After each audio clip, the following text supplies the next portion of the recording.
Ouvrez vos Bibles avec moi, 1 Samuel. 1 Samuel, oui.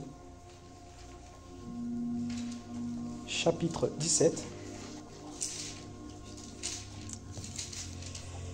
1 Samuel, chapitre 17, verset 41. Je vois des sourires. C'est un texte qu'on connaît bien, qu'on aime bien. Les Philistins, donc Goliath, s'approcha peu à peu de David, précédé de l'homme qui portait son bouclier. Les Philistins regarda, et lorsqu'il aperçut David, il le méprisa, ne voyant en lui qu'un jeune garçon roux et de belle apparence. Les Philistins dirent à David, « Suis-je un chien pour que tu viennes contre moi avec des bâtons ?» Et après l'avoir maudit par ses dieux, il ajouta, « Viens vers moi et je donnerai ta chair aux oiseaux du ciel et aux bêtes des champs. » David dit aux Philistins, « Tu marches contre moi avec l'épée, la lance et le javelot. Et moi je marche contre toi au nom de l'Éternel des armées, du Dieu des troupes d'Israël que tu as mis au défi. Aujourd'hui l'Éternel te livrera entre mes mains et je frapperai et je te couperai la tête. Aujourd'hui, je donnerai les cadavres du champ de Philistins aux oiseaux du ciel et aux animaux de la terre. Et toute la terre reconnaîtra qu'Israël a un Dieu. Toute cette assemblée reconnaîtra que ce n'est ni par l'épée ni par la lance que l'Éternel sauve. Car la bataille appartient à l'Éternel et il vous livre entre nos mains. Amen. Je vais prier, Seigneur, merci pour ta parole qui est merveilleuse. Merci pour ta parole qui nous renouvelle. Merci pour ta parole qui nous fortifie. Saint-Esprit, dans le Nouveau Testament, nous avons le bénéfice d'avoir ce contact direct avec lui. Toi qui interprètes toutes ces vérités, qui nous enseignes. Nous voulons écouter ta voix, nous voulons écouter ce que tu as à nous enseigner ce matin. Qu'on puisse sortir d'ici plus semblable au Christ, Seigneur. J'en suis prié au nom de Jésus. Amen. Donc l'histoire, on connaît tous. C'est l'histoire de David et sa bataille, son confront contre Goliath. Un peu de contexte. David avait trois frères, donc ils étaient 4 en total. 3 de ses frères aînés ont été envoyés à la guerre, mais lui, non. Donc il ne faisait pas partie de l'armée de Saül. Saül, le roi d'Israël à l'époque. Mais, détail au chapitre 16, David a été oint roi sur Israël, à la place de Saül. Donc, si vous voulez, nous en étions dans une période de transition où ce qui a été déjà libéré au royaume des cieux, Amen, était en train de se manifester sur la terre. Donc David, il était oint, il savait ce qu'il avait vécu, car après cette expérience avec le Seigneur, il a vécu des choses bizarres quand même. C'est lui qui s'occupait des brebis de son père. Et des fois, un ours essayait d'attraper un brebis. Un lion essayait d'attaquer un brebis. Qu'est-ce que David faisait? Il défendait. Bon, la plupart ne feraient pas ça. Mais David, il avait déjà l'Esprit du Seigneur sur lui. Amen. Il était déjà roi sur Israël. Donc, il y avait des choses bizarres, des choses folles qui étaient en train de se passer dans ces moments de secret déjà. D'accord. Son père prépare de la nourriture et envoie ses frères, les soldats, qui faisaient partie de l'armée de Saül. Il vient. En arrivant, il commence à écouter qu'il y a un Philistin, un géant, Amen, qui était en train de confronter et de blasphémer contre le Dieu d'Israël et de confronter Saül lui-même, en invitant un guerrier, le plus fort d'Israël, à un combat direct, face à face, comme ça. Personne s'est présenté. Dans l'armée de Saül, personne s'est présenté. Personne ne voulait faire face à Goliath.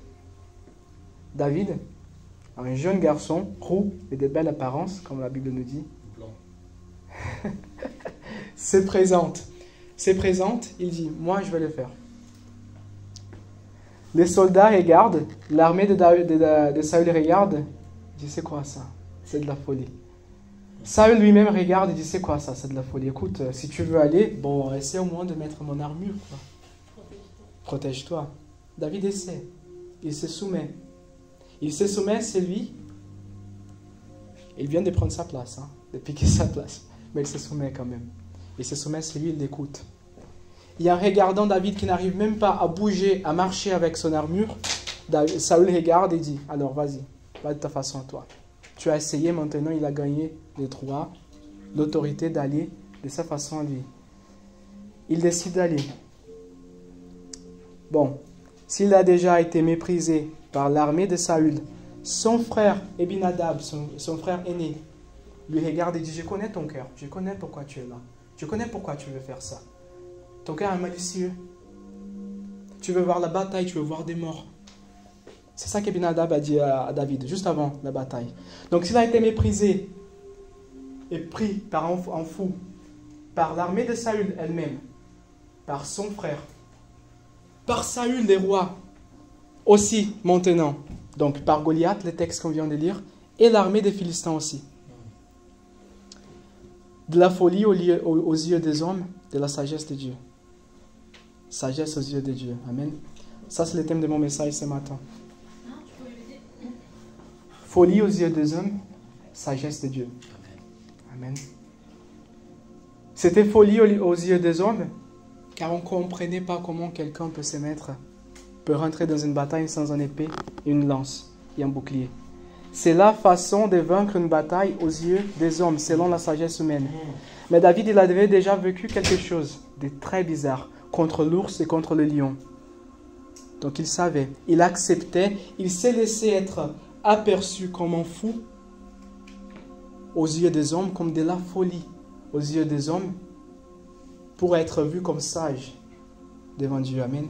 Est-ce que nous voulons ça aussi? Amen. Amen. Ce que j'aimerais qu'on voit sur la base de la Bible ce matin, c'est qu'il y a une déconnexion entre ceux qui ont défini comme bon, agréable, selon la sagesse humaine, et selon la sagesse de Dieu.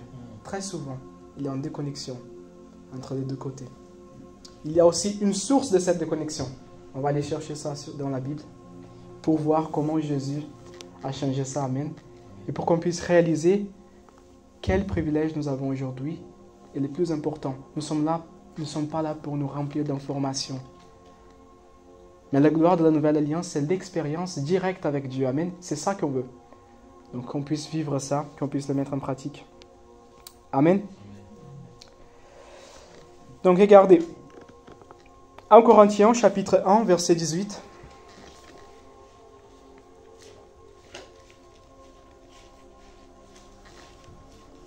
En Corinthiens chapitre 1, verset 18.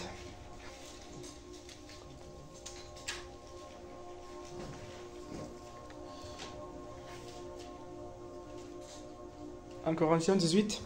Car la parole de la croix est folie pour ceux qui périssent. Avec moi, faisons un exercice. Essayez de souligner, ou au moins garder, au moins compter le nombre de fois que les paroles folie et sagesse sont répétées dans ce texte. Amen. Car la parole de la croix est folie pour ceux qui périssent, mais pour nous qui sommes sauvés, elle est puissance de Dieu. Selon la version sagesse de Dieu. Aussi est-il écrit, je détruirai la sagesse des sages et j'anéantirai l'intelligence des intelligents. Où est les sages? Où est les scribes? Où est les contestataires de ce siècle? Dieu n'a-t-il pas frappé de folie la sagesse du monde? Dieu n'a pas frappé de folie la sagesse du monde. Ce que Paul est en train de développer ici, c'est un raisonnement très très intéressant. Il est en train de dire, ce que le monde appelle sagesse, Dieu appelle folie. Mais ce que le monde appelle folie, Dieu appelle sagesse. Amen. Car puisque le monde avec sa sagesse n'a pas connu Dieu dans la sagesse de Dieu, il a plu à Dieu de sauver les croyants par la folie de la prédication. Paul est en train de dire que en faisant de la croix les moyens de salut pour toute l'humanité, pour juifs et grecs, on va voir dans la suite du texte, Dieu a fait exprès que ce soit un scandale. Dieu a fait exprès que le monde regarde ça et dit ça ne fait pas de sens. Dieu a fait exprès que ceux qui ont cru soient méprisés, comme David a été méprisé. Quand tu déclares moi je crois à Jésus, Dieu a fait exprès que les autres te prennent par un fou. Que les autres se méprisent de toi.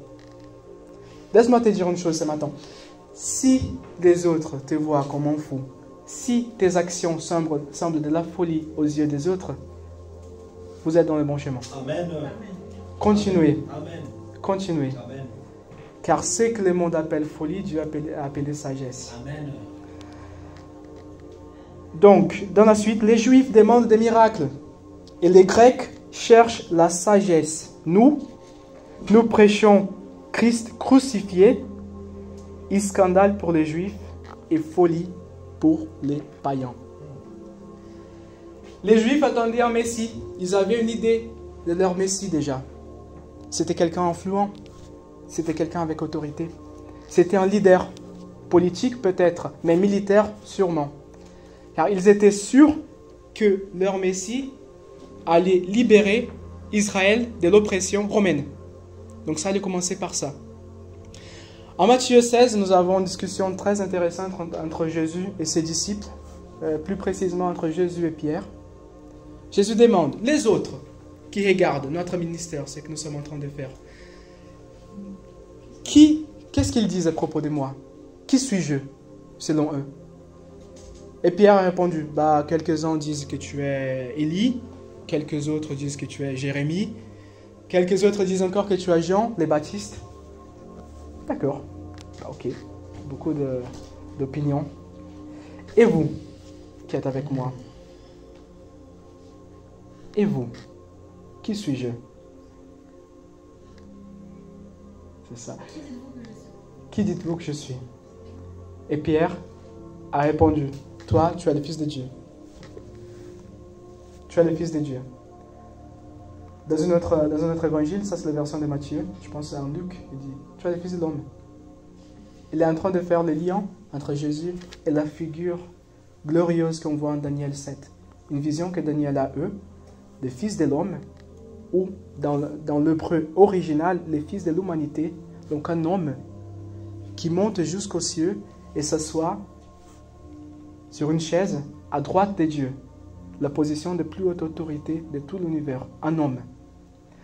Cette chaise était vide avant, ces trônes étaient vides avant, mais un homme s'est assis là-bas. Lorsque les Juifs lisent ces textes, ils attendent ces Messies-là, cette figure glorieuse. Ils sont sûrs que les Messies, c'est cet homme qui va venir et qui représentera finalement ce partenariat parfait entre homme et Dieu. Donc, voilà pourquoi ils attendent une figure influente, avec de l'autorité puissante. D'accord, Jésus répond à Pierre, il dit, très bien, c'est pas la chair qui t'a révélé ça, Pierre, mais l'Esprit de Dieu. Donc Pierre est content. Super. Dans la suite du texte, donc, Jésus passe à d'autres choses. Il continue. Il prend la prophétie de Daniel 7, mais il fait les liens avec la prophétie d'Ésaïe 51. Les serviteurs subissants, c'est ça? Souffrants? Les serviteurs souffrants. C'est une image qui parle d'une figure, donc c'était prophétisé par Ésaïe, quelqu'un qui viendrait et allait subir beaucoup de choses, mais beaucoup de choses. Beaucoup de choses au niveau qu'on ne les reconnaîtrait plus comme un être humain. Il les serait complètement abattu, disfiguré, c'est ça? Défiguré par ce qu'il allait subir. Jésus continue alors son dialogue avec les disciples. Il faut que nous ayons à Jérusalem, car je dois subir beaucoup de choses dans la main des autorités religieuses. Et Pierre regarde et dit non, sire, ça ne va pas t'arriver. Ça ne va pas t'arriver. La réponse de Jésus, derrière moi, Satan. Car tes pensées sont les pensées des hommes et non pas les pensées de Dieu. Tu vois les choses de la manière des hommes. Tu vois les choses de la manière de la sagesse humaine. Mais moi, mon approche, ma base, c'est la sagesse de Dieu. Dans ce moment, Jésus était en train de faire les liens entre la prophétie de Daniel 7, donc cet homme qui monte aux cieux et s'assoit à droite de Dieu, mais aussi les serviteurs souffrants. C'est la même personne. Les Juifs n'avaient pas compris ça. C'est pour ça que Paul, maintenant, il dit ça, car lui, il était dans la même mentalité. Il était un Juif, il était un pharisien, à la base. Donc, mais lui, il a la révélation de Christ en tant que le Messie. Ça ne fait pas même de sens, c'est de pléonasme de dire ça. Le Christ en tant que Messie. Car Christ, ça veut dire Messie. Donc, Paul avait compris ça. Et maintenant, il arrive à dire, mes frères, les Juifs, ils attendent des miracles. Ils attendent encore ces Messies, cette figure puissante. Les Grecs, par contre, ils cherchent de la sagesse humaine. Mais Dieu a pu sauver par le scandale de la croix. C'est un scandale pour les Juifs et pour les Grecs. Alessandra, l'autre jour, elle a eu une discussion assez intéressante avec une collègue de travail. Elle discutait sur le mariage.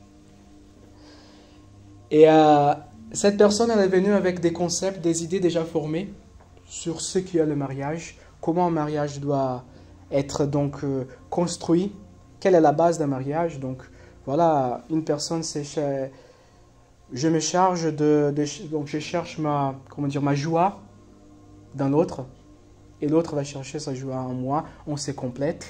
Ben voilà, c'est très beau les discours. Laisse-moi te dire, discours de sagesse humaine. Selon la Bible, lorsque je suis marié, lorsque je me marie, lorsqu'il y a cette alliance entre un homme et une femme, mon corps ne m'appartient plus. Mon corps est au service de ma femme maintenant, et le corps de ma femme est à mon service. Nous devenons des serviteurs. Donc on ne cherche pas, on se marie pas, pour être servi, pour chercher dans l'autre la joie. C'est pour faire l'autre joyeux. C'est pour être la source de joie de l'autre. C'est pour servir. Voilà la base du mariage. Et la beauté, c'est que dans un endroit où tous ont la même mentalité de servir, tous sont aussi servis. Il n'y a pas de déséquilibre. Voilà la base du mariage tel qu'on la voit sur la Bible, dans la Bible. Et Alessandra dit ça à sa collègue. Elle a 20-30 secondes de réflexion comme ça. Elle est bloquée. Ah, ça fait du sens. Et c'est beau. Et c'est beau. Sagesse de Dieu. Et non pas sagesse des hommes. Quelle est l'origine de cette déconnexion? Paul vient de parler qu'il y a cette déconnexion. Ce que les êtres humains appellent sagesse, Dieu appelle folie. Ce que les hommes appellent folie, Dieu appelle sagesse. Cette déconnexion entre ces deux définitions, entre les deux côtés, a une origine. Et la Bible nous raconte. Regardez Genèse 3, je vais lire rapidement, verset 5. Mais Dieu sait, c'est le serpent qui est en train de parler. Mais Dieu sait que les jours où vous en mangerez, donc du fruit de l'arbre de la connaissance du bien et du mauvais, vos yeux s'ouvriront et vous serez comme des dieux qui connaissent les biens et les mal. Le contexte ici, nous avons Adam et sa femme, Ève, au jardin au début, les premiers êtres humains créés par Dieu. Et Dieu établit quelques règles selon sa sagesse éternelle. Dieu qui est amour, amour en personne, la perfection en personne, il établit quelques règles. Il ordonne à ces êtres humains de ne pas manger d'un seul arbre qui est dans les jardins. Si Dieu est vraiment amour, et amour ne cherche pas ses propres moyens, il y a toujours la dignité du choix dans un contexte, dans un environnement d'amour. Par exemple, si moi j'aime vraiment Alessandra, la seule chose que je ne peux pas faire, c'est d'essayer de forcer Alessandra de rester avec moi, d'être en couple avec moi. Il faut que ce soit son choix de rester avec moi. Ça, c'est la base de l'amour. Voilà pourquoi nous avons cet arbre, l'arbre de la connaissance du bien et du mauvais au jardin. Ça représente la dignité de choisir. Les humains, les êtres humains pouvaient alors choisir, se soumettre à la sagesse de Dieu, aux définitions de bien et mauvais selon la sagesse de Dieu, représentée par l'arbre de la vie qui était au centre du jardin. Soit ça, soit définir bien et mauvais par le propre terme, représenté alors par l'arbre de la connaissance du bien et mauvais. On connaît l'histoire, ils ont mangé. Et le problème, c'est que si avant, on avait une définition de bien et mauvais, celle de Dieu, représentée par l'arbre de la vie, maintenant, lorsqu'Ève a mangé, elle a créé un petit arbre à côté. Ses propres définitions des bien et mauvais, qui ne sont pas forcément connectées, liées à la définition de Dieu. Mais regardez, lorsqu'Adam a mangé, lui aussi, il a créé son propre arbre. Si on avait un, maintenant on en a trois. On a l'arbre, grand A, mais on a deux petits arbres déjà à côté. Lorsque la reproduction donc, l'humanité commence à grandir, on reproduit selon notre propre espèce, n'est-ce pas? On reproduit selon notre propre nature. Donc la nature pécheresse commence à être propagée de génération en génération. Même ceux qui n'ont pas commis les mêmes péchés d'Adam portent quand même la nature pécheresse. Voilà la source de cette déconnexion. Donc 3 êtres humains, 3 petits arbres contre l'arbre de la vie avec 30 ans. Amen. Donc aujourd'hui ici, nous avons tous notre petit arbre. Nos propres définitions des biens et mauvais, qui ne sont pas forcément alignés, connectés avec la définition de Dieu. Si c'est comme ça, et nous faisons tous partie des sociétés occidentales, disons comme ça, occidentales plutôt, disons comme ça, entre un pays et l'autre, entre un pays occidental et un pays oriental par exemple. Le résultat, c'est qu'on commence à avoir des institutions et des systèmes basés sur la sagesse humaine, donc basés sur les définitions des biens et mauvais que nous avons créés, corrompus, cassés par la nature pécheresse. Donc nos systèmes, nos institutions, voilà pourquoi ça ne représente pas forcément ce qui est écrit dans la Bible. Car c'est basé sur nos propres concepts, sur nos propres idées.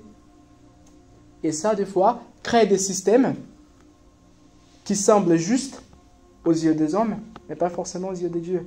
Voilà pourquoi nous avons un parti politique qui croit que la lutte armée, c'est légitime.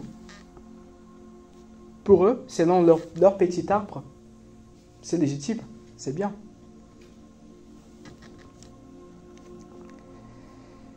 C'est pourquoi c'est sur cette base qu'Israël n'a pas reconnu leur Messie.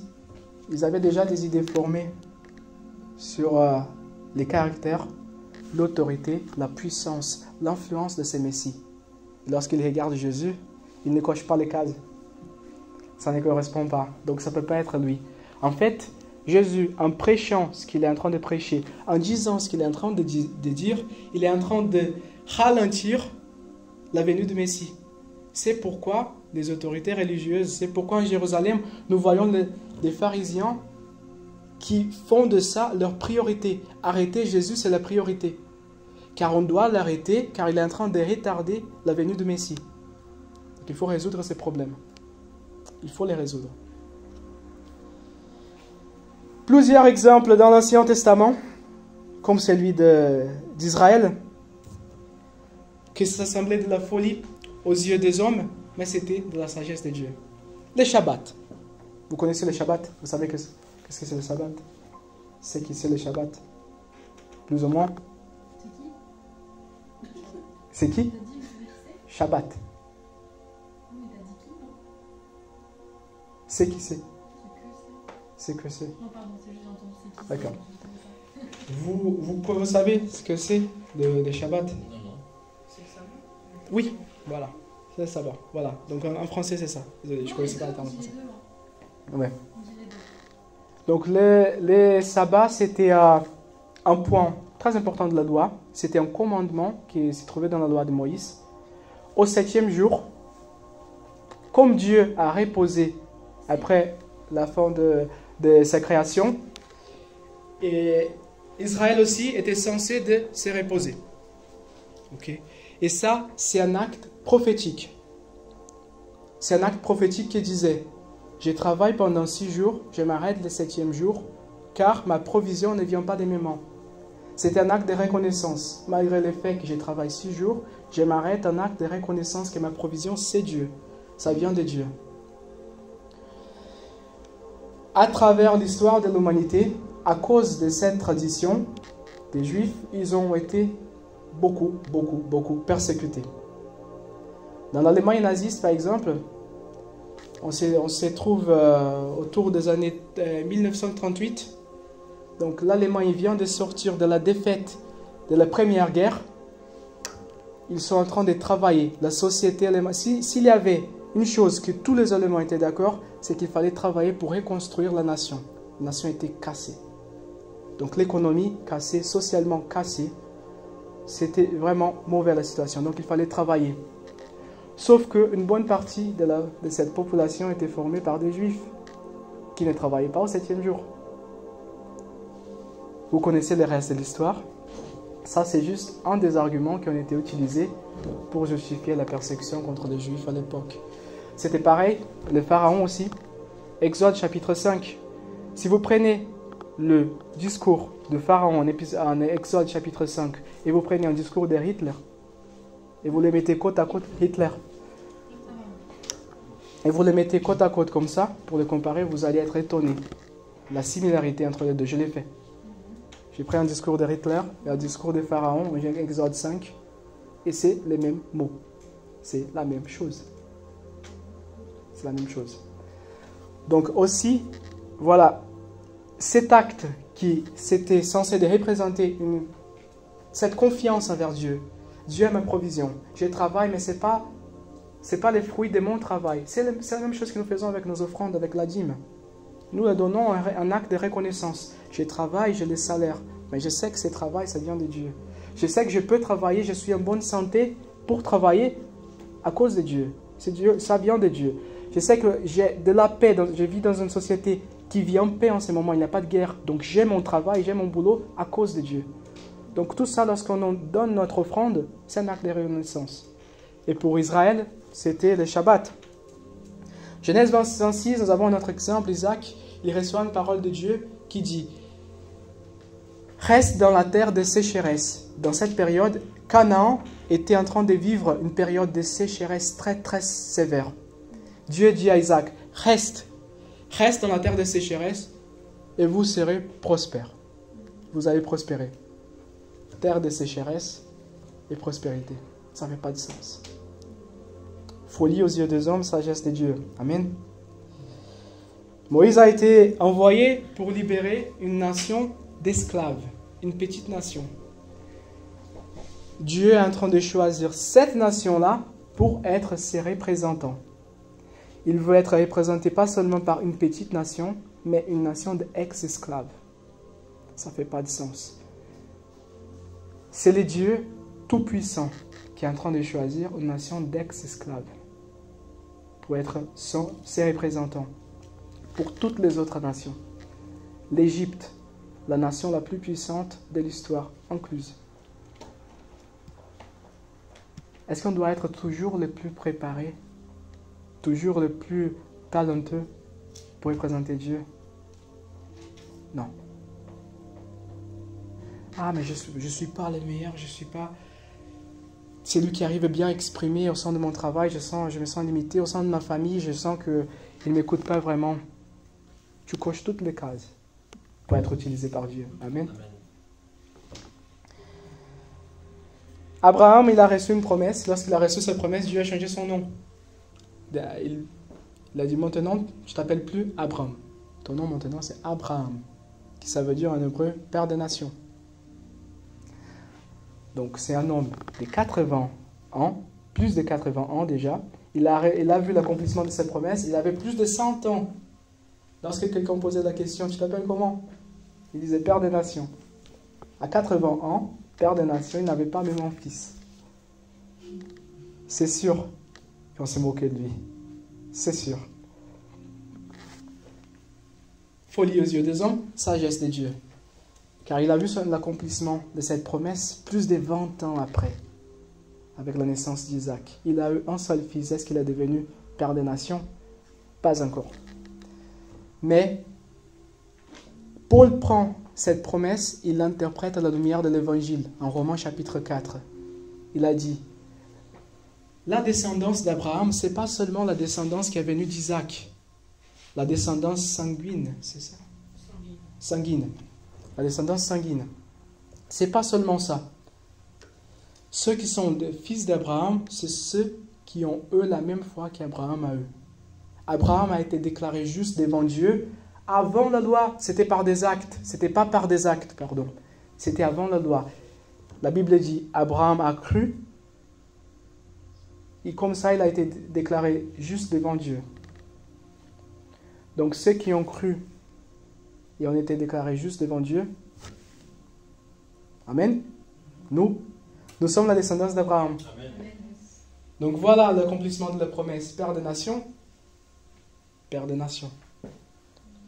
Nous devenons la descendance d'Abraham car nous avons, eux, la même foi qu'Abraham, les pères de la foi à eux. Amen. Folie aux yeux des hommes, sagesse de Dieu. Dans le Nouveau Testament, on regarde Jean le Baptiste, le prophète qui était censé d'ouvrir la voie pour le Messie. Il avait des habitudes bizarres. Sa diète était basée sur des criquets. Il mangeait des criquets. Il vivait dans les déserts, isolé de tous, et ses vêtements étaient faits de poils de chameau. Peau de chameau. Bizarre quand même, non? L'humanité, les hommes regardaient Jean. C'est difficile, mère. Et d'ailleurs, il avait des mots très très durs envers les autorités religieuses de l'époque. Très très durs. Donc, le monde regardait Jean et disait, ah, mais c'est dur quand même de croire. Il vient vraiment de Dieu. C'est bizarre, c'est dur. Mais les cieux regardaient et disaient, succès. Jésus, en parlant de Jean, lui-même, il dit, parmi ceux nés des femmes, il n'y a pas plus grand que Jean. Selon les standards des cieux, il regardait Jean, il disait succès, succès, succès.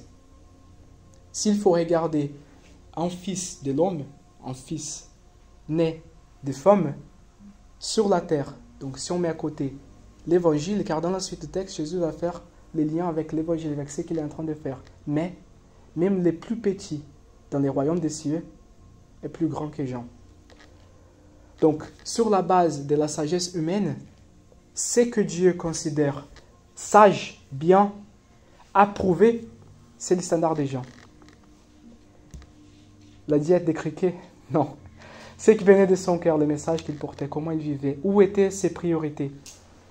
Il était un homme qui vivait selon la sagesse de Dieu et non pas des hommes. Prenez avec moi Colossiens, chapitre 1. Verset 15.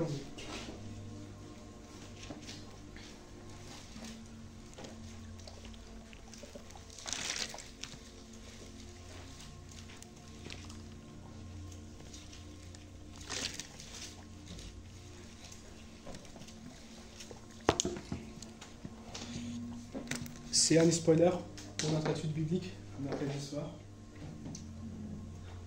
Le texte qu'on va lire ensemble. Colossiens chapitre 1, verset 15, il est l'image de Dieu invisible. On est en train de parler de Jésus, bien sûr. Les premiers-nés de toute la création. Car en lui, tout a été créé dans les cieux et sur la terre. Regardez, il est le premiers-nés dans toute la création, car tout a été créé en lui. Ce qui est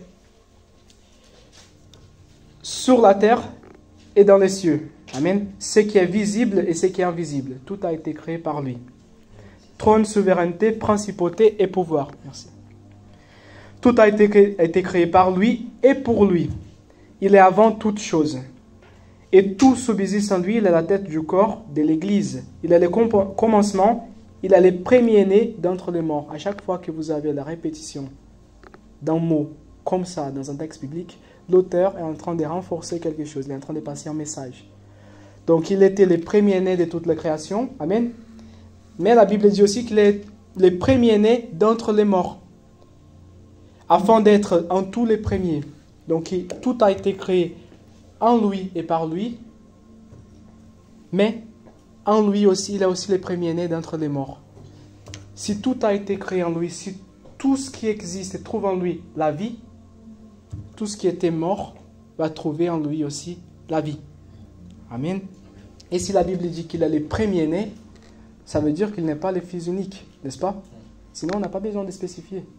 Il est le premier-né, ça veut dire qu'il y a eu un deuxième, Amen. troisième, Amen. quatrième, Amen. cinquième, sixième. S'il est le premier-né, ça veut dire qu'il y a des autres qui viennent après. Amen. Donc dans la suite, car il a plu à Dieu de faire habiter en lui toute plénitude et tout réconcilier avec lui-même. La Bible est en train de dire que Jésus est le premier-né, donc en lui, premier-né de toute la création. Donc en lui, tout a été créé, ce qu'il y a dans les cieux et sur la terre, visible et invisible. Tout a été créé par lui. Mais la Bible est en train de dire aussi qu'il est aussi le premier-né de la réconciliation. Regardez, dans ces versets, il dit « Et de tout réconcilier avec lui-même, aussi bien ce qui est sur la terre et sur les cieux. » C'est les mêmes mots, premier-né, liés aux mots cieux et terre. Avant, c'était dans un contexte de création, maintenant, c'est dans un contexte de réconciliation. Lorsqu'il a créé, quelque chose s'est passé, on vient de lire le texte, qui a cassé, qui a déconnecté les définitions des biens et mauvais selon les hommes et selon Dieu, n'est-ce pas?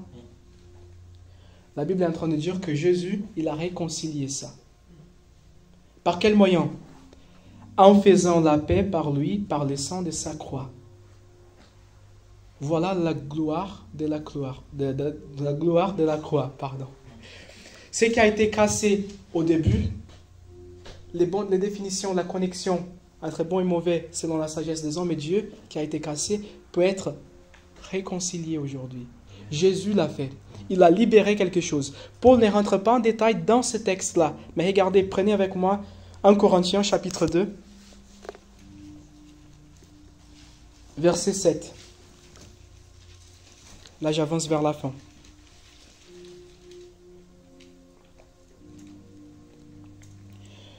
« 1 Corinthiens chapitre 2, c'est la suite de 1 Corinthiens chapitre 1 qu'on a lu au début de la prédication. De l'existence de cette déconnexion entre les définitions des bons et mauvais selon la sagesse des hommes, selon la sagesse de Dieu. Nous prêchons la sagesse de Dieu, mystérieuse et cachée, que Dieu avait prédestinée avant les siècles pour notre gloire. Aucun des princes de ces siècles ne l'a connu, car s'ils avaient connu, ils n'auraient pas crucifié le Seigneur de gloire. En d'autres mots, selon la sagesse des hommes, on ne pouvait pas comprendre ce que Dieu était en train de faire. Amen. Mais c'est comme il est écrit, c'est que l'œil n'a pas vu, c'est que l'oreille n'a pas entendu, et ce qui n'est pas monté au cœur de l'homme, tout ce que Dieu a préparé pour ceux qu'il aime. À nous, Dieu nous l'a révélé par l'Esprit. À nous qui? À nous qui? Nous qui? Ceux qui ont cru par la folie de la croix, les scandales de la croix, les sauvés. À nous, Dieu nous l'a révélé par l'Esprit. Donc nous sommes en train de parler de quoi? La révéler quoi? Sa sagesse. Paul vient de faire le lien avec sa volonté. Donc ce que l'œil n'a pas vu, ce que l'oreille n'a pas entendu, ce qui n'a pas monté au cœur de l'homme, tout ce que Dieu a préparé pour ceux qui l'aiment. À nous, Dieu nous l'a révélé par l'Esprit, car l'Esprit sonde tout, même les profondeurs de Dieu. Qui donc parmi les hommes sait ce qui concerne l'homme, si ce n'est l'Esprit de l'homme qui est en lui? La Bible est en train de dire, qui peut connaître les pensées de l'homme avec précision, sinon l'Esprit de l'homme même? C'est lui qui connaît les pensées de Rodrigo, c'est l'Esprit de Rodrigo. Alessandra connaît une partie de mes pensées. C'est que j'arrive à exprimer. Elle connaît. Amen. Mais mon esprit connaît toutes mes pensées. Donc Paul est en train de développer un raisonnement. Or, de même, personne ne connaît ce qui concerne Dieu, si n'est l'Esprit de Dieu. De la même façon, qui connaît les pensées de Dieu? L'Esprit de Dieu. Regardez la suite. Or, nous n'avons pas reçu l'Esprit du monde, mais l'Esprit qui vient de Dieu. Voilà comment on peut expérimenter cette réconnexion avec la sagesse de Dieu. C'est l'argument que Paul est en train de développer ici. Personne ne peut connaître les pensées de Dieu. On est bien d'accord.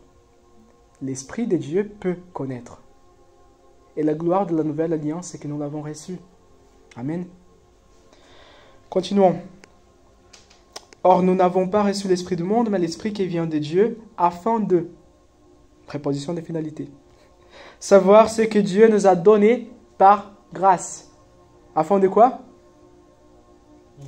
Répétez avec moi. Savoir ce que Dieu nous a donné par grâce. Vous n'avez pas répété avec moi? Savoir ce que Dieu nous a donné par grâce. Amen. Amen.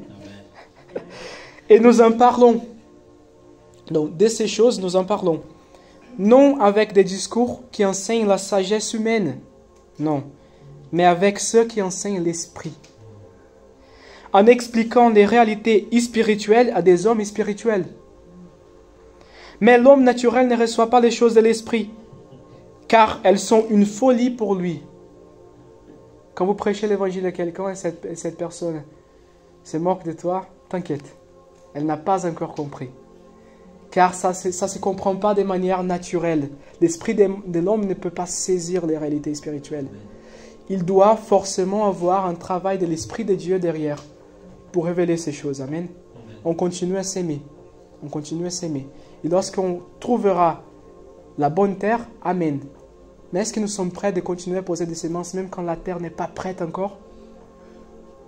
On continue à s'aimer. On continue à s'aimer. On met notre confiance, on laisse Dieu, l'Esprit de Dieu faire son travail, révéler ses réalités spirituelles. On continue à prêcher avec des mots, non pas enseignés par la sagesse humaine, mais par des mots enseignés par la sagesse de Dieu.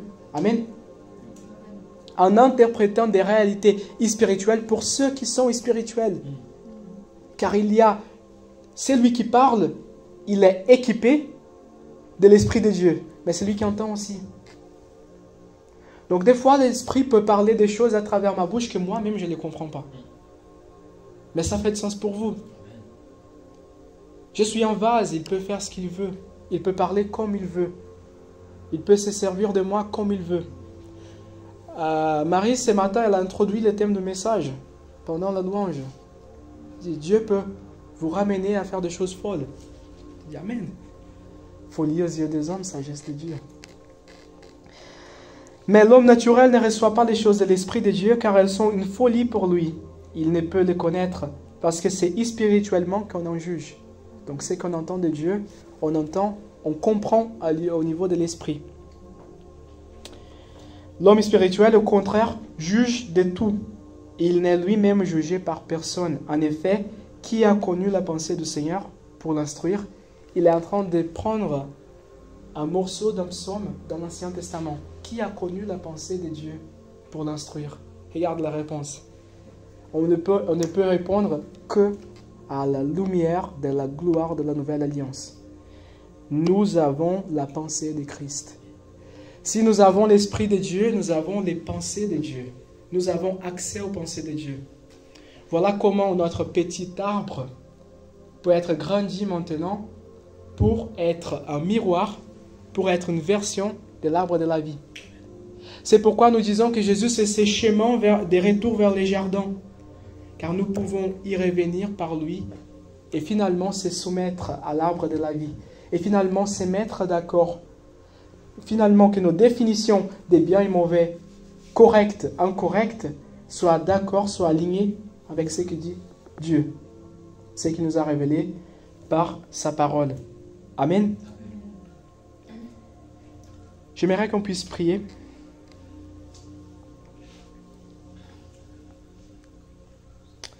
En Romains chapitre 10, chapitre 11 et chapitre 12, Paul il est en train de développer une pensée que lui-même il a vécue. Il essaie d'exprimer ça d'une manière claire pour une communauté non juive. Donc nous, lorsqu'on lit la lettre aux Romains, Paul est en train d'expliquer ce qui s'est passé avec Israël en rejetant le Messie, en ne pas reconnaissant, en n'ayant pas reconnu le Messie, ce qui est en train de se passer. Il dit, écoutez, ils ont rejeté le Messie, c'est vrai, pour que la totalité des gentils puissent rentrer.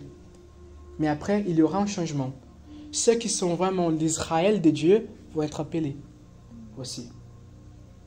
Il a dit, il a plu à Dieu de faire comme ça. Ce n'était pas par la loi. La loi, ce n'était pas censé de sauver. Israël croit encore que c'est la loi, que c'est à travers la loi, l'obéissance à la loi, qu'on peut être sauvé. Ils sont restés bloqués à ce niveau-là. Donc ça, il est en train de développer au chapitre 10. Et après, il passe au chapitre 11. Il dit, regardez quel est le plan de salut de Dieu. Il raconte les plans de salut de Dieu, ce qu'on connaît déjà. Le salut, c'est par la grâce. Le salut, c'est pas par des actes. Le salut, c'est par la foi. Donc il y aura un moment qu'Israël aussi, il va comprendre ces rejets de Messie. Il va comprendre la nécessité de la repentance. Il va revenir aussi. Et comme ça, Dieu aura accompli son plan final. Sa famille, composée de gentils et juifs. Paul, il arrive au moment que moi, en lisant cette lettre, j'ai l'impression qu'il n'arrive plus à se tenir, en fait. Il explose dans un chant, vers la fin du chapitre 11. Ô profondeur des richesses et sagesse de Dieu. Qui a connu tes pensées? Qui pourrait anticiper ça? Qui pourrait deviner que ton plan de salut serait comme ça? Donc ça, c'est la fin du chapitre 11. Et après, il rentre dans le chapitre 12. Donc, ça veut dire, ça nous demande le chapitre 11. Donc, présentez vos corps comme des sacrifices vivants. Ne vous conformez pas à la mentalité de ce monde, mais soyez renouvelés transformés par le renouvellement de l'intelligence, afin de connaître la bonne, parfaite et agréable volonté de Dieu. Paul est en train de dire, ô profondeur des richesses et connaissances de Dieu, chapitre 11, qui a pu connaître tes pensées? Il répond au chapitre 12, nous. Nous avons accès aujourd'hui. Par le renouvellement de l'intelligence, nous pouvons connaître la bonne, parfaite et agréable volonté de Dieu. L'Esprit, Jésus lui-même, il a dit, il va vous révéler les choses qui vont encore se passer. Il va vous montrer le futur.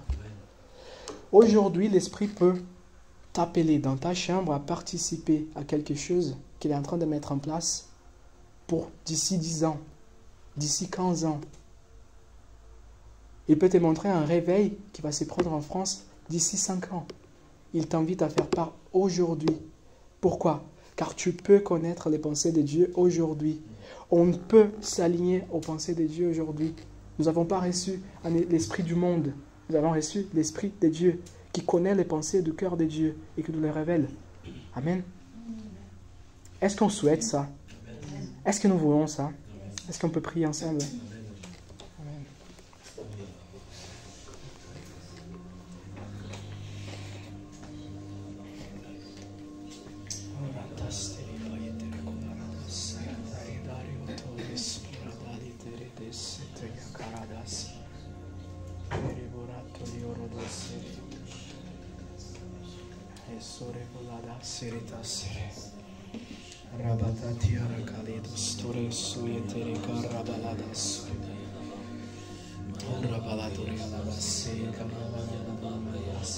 Seigneur, selon la sagesse humaine, on ne serait même pas ici ce matin. Selon la sagesse humaine, il n'y a pas de raison d'être ici. Nous sommes en train de perdre du temps. Nous sommes en train de gaspiller notre temps. Mais nous savons, nous connaissons, nous savons que ta parole, c'est la vérité. Nous savons, Seigneur, que ta parole, c'est ta vérité. Parfaite, révélée aux hommes. Seigneur, nous croyons que nous avons accès à quelque chose de supérieur aujourd'hui. Et nous nous refusons. Nous le disons dans un même esprit avec une seule foi, Seigneur. Nous nous refusons à rester bloqués au niveau de la sagesse humaine. Seigneur, nous jetons à tes pieds aujourd'hui de plusieurs fois que nous avons peut-être honte, peut-être peur d'être jugés, d'être méprisés. Nous essayons de nous conformer, Seigneur, à quelque chose défini comme bien propre selon la sagesse des hommes et non pas selon la tienne. Ah Seigneur, pardonne-nous. Pardonne-nous car nous savons que tu as quelque chose de supérieur. Nous savons que ton esprit qui a accès à tes pensées demeure en nous. Nous savons que ton esprit qui a accès à tes pensées parle dans nos cœurs, Seigneur, nous révèle. Nous savons que ce sera vu comme de la folie aux yeux des hommes, comme David. Mais aussi comme David, nous connaissons, nous sommes conscients des expériences que nous avons vécues avant avec toi. Et c'est ça notre base.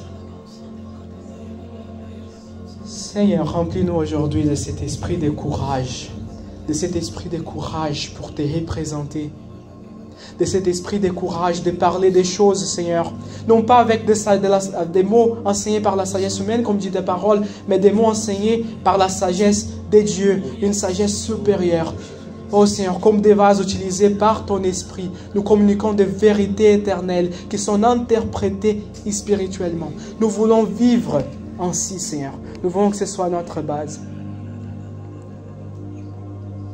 Aide-nous, Saint-Esprit, à reconnaître ces directions. Aide-nous, Saint-Esprit, à reconnaître ces directions. Est-ce que vous pouvez vous lever? Mettez vos mains comme ça, sur vos oreilles, toutes les deux. Oui, les deux. Répétez avec moi. Seigneur, aujourd'hui, je consacre mes oreilles pour entendre avec précision les mots de la sagesse de Dieu et non pas de la sagesse des hommes. Mettez vos mains comme ça. Seigneur, aujourd'hui, je consacre mes yeux pour voir ton invisible. Et je crois qu'il est supérieur à la réalité visible. Elle précède la réalité visible. Alors Seigneur, ce que je verrai avec les yeux de mon esprit, c'est ta vérité, c'est ta version, c'est ta solution. Au nom de Jésus. Faites comme ça maintenant, comme un acte symbolique de la bouche, quand on va parler. Seigneur, aujourd'hui, je décide d'aligner mon discours au discours de ton esprit. Seigneur, je me mettrai d'accord au discours de ton esprit, au mot de ta sagesse. Tes mots, Seigneur, peuvent changer de vie, pas les miennes. Alors utilise-moi pour changer des vies. Au nom de Jésus.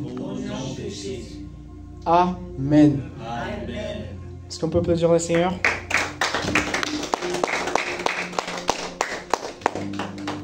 Amen.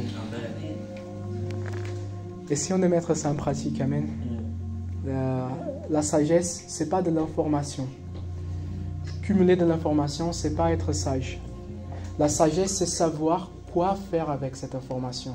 C'est savoir quelle bonne réponse donner. Des fois, il peut y avoir plusieurs bonnes réponses. Lorsque nous sommes sages, c'est lorsque nous exprimons quelque chose que nous connaissons, une connaissance acquise, en pratique. Amen. Donc, ce que nous sommes en train de faire là, ce matin, le renouvellement de l'intelligence, ce n'est pas de la connaissance. Si c'était de la connaissance, on s'arrêtait au niveau de l'Ancien Testament, la loi.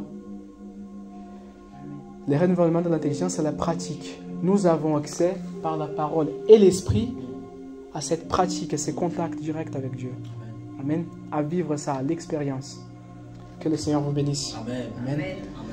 Je laisse la place aux annonces, s'il y en a. Pour les offrandes.